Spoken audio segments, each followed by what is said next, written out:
Hey guys, what's up? Kirby Smith Lightspeed Construction coming to you today from Maggie Valley, North Carolina.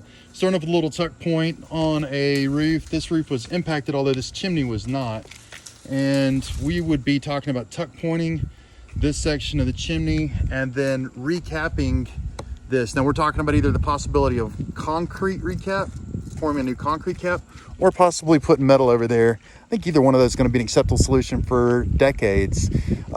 So this is the area of main concern, and what we're talking about doing is from this ridge line to that ridge line. So left of those large skylight units and then right of this ridge line, we would be re-shingling. We should be able to get a really good match on these shingles. I don't think there should be any issue with that.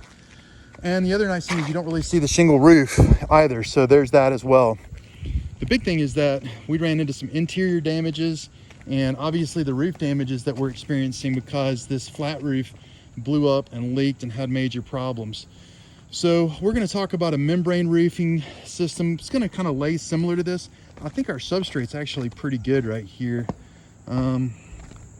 We actually lost the roof. This is felt, right, Shane? Yes. This is just felt on a roof. Commercial felt now.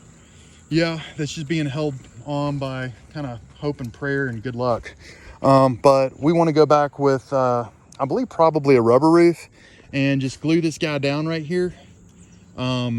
Maybe talk about taking this off, putting fiberboard down, gluing down the fiberboard, screwing down the fiberboard, gluing down the roof, something of that nature. And then putting drip edge all around this roof. So going probably white drip edge all, and then cover tape over the top. That's how we take care of these little guys.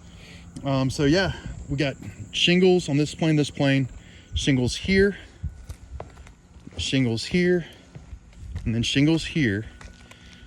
Not replacing these skylights and replacing our flat roof. And that's pretty much the scope that we're talking about, although we're going to be talking about gutters and gutter guards all around this property. So guys, my name is Kirby Smith. I appreciate you guys watching this video. This is what we're going to rock out here, and hopefully you guys get a chance to see the before, during, and after photos of this project as well. Call us if we can help with your next roofing or gutter project. Later.